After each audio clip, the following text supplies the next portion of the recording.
আসসালামু আলাইকুম। Hello viewers, my village ব্লগে আপনাদের সবাইকে স্বাগতম জানিয়ে শুরু করছি আজকের ভিডিওটি। আজকের ভিডিওতে রয়েছে গ্রামের সবুজ শ্যামল অপরূপ প্রকৃতি, তার সাথে রয়েছে মেঘমুক্ত নীলাকাশ। এখন আমি ছোট একটা নৌকা নিয়ে বেরিয়ে পড়েছি ঘোরাঘুরি করার জন্য।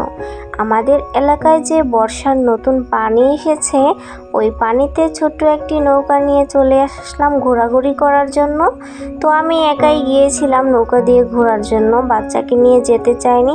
এদিকে আমার ছোট ছেলে দেখে অনেকেই কান্নাকাটি করতেছিল, তাই ওরে নিয়েও একটু ঘোরাইতেছিলাম। ওরে নিয়ে বেশি দূর যাইনি, কাছাকাছি ছিলাম।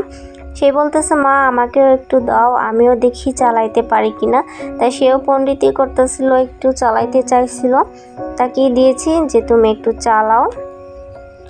তো কিছুক্ষণ তার নিয়ে ঘোরাঘুরি করতেছি, আর তাকে দেখে মনে পড়তেছে আমারও ছোটোবেলার কথা।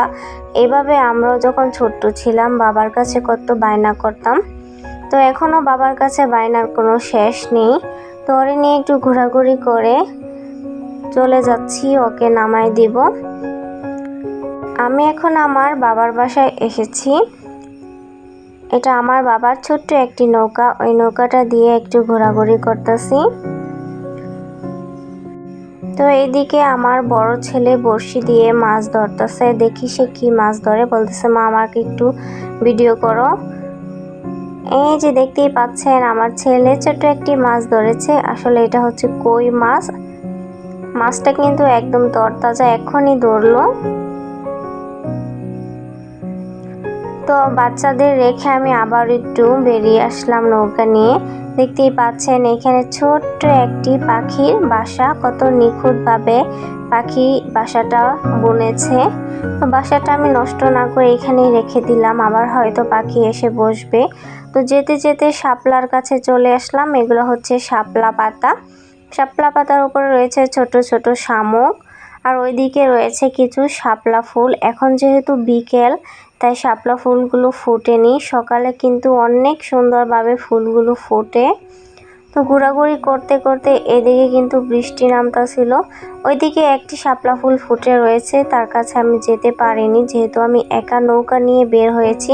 কিছুটা ভয়ও লাগতেছিল, কারণ অনেক দিন পর এভাবে করে নৌকা দিয়ে আমি একা একাই ঘুরতেছি। তো এদিকে বৃষ্টিও পড়তেছে। তো বাসা থেকে অনেকটুকু দূরে কিন্তু আমি চলে এসেছি নৌকা নিয়ে। আমাদের এলাকায় কিন্তু এই নতুন পানি আসলে অনেকেই এই পানি থেকে মাছ ধরে থাকে বিভিন্ন কৌশলে। তো এখানে দেখতেই পাচ্ছেন কত সুন্দর পানি। আগেকার দিনের পানিগুলো কিন্তু আরও অনেক পরিষ্কার পরিচ্ছন্ন ছিল, একদম সাদা দবদবে ছিল। এখনকার পানি কিন্তু অতটা পরিষ্কার না, কিছুটা কালো। দেখতেই পাচ্ছেন বিভিন্ন কলকারখানার ময়লা আবর্জনা এসে এখনকার পানিগুলো কালো হয়ে যায়। তো নৌকা নিয়ে আমি বাসার দিকে চলে আসছি।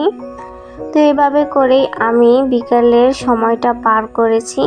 ছোট ছেলেকে নিয়ে ঘোরাঘুরি করেছিলাম, তাই এখন বড় ছেলে বলতেছে ওকে নিয়েও একটু ঘোরাঘুরি করার জন্য, তাই ওরা একটু নৌকায় উঠিয়েছি। গ্রামগঞ্জের মেয়ে আমি, নৌকা যদি নাই চালাইতে পারি তাহলে কেমন হয় বলেন। তাই বাবার বাড়ি এসে দুষ্টামি করে এই নৌকাটা আমি একটু চালাচ্ছি।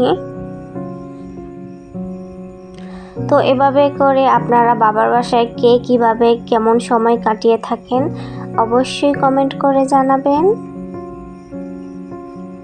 তো আমাদের গ্রামের প্রকৃতি আপনাদের কাছে কেমন লেগেছে তাও কমেন্ট করবেন।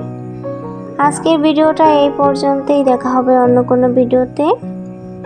বিকাল হয়ে আসতে সে বাসায় চলে যাব। মেঘের আড়াল থেকে রোদটাও কিন্তু উকি দিচ্ছে। দেখতেই পাচ্ছেন বিকেলের আবহাওয়াটা কত সুন্দর। সবাই ভালো থাকবেন, সুস্থ থাকবেন। আল্লাহ হাফেজ।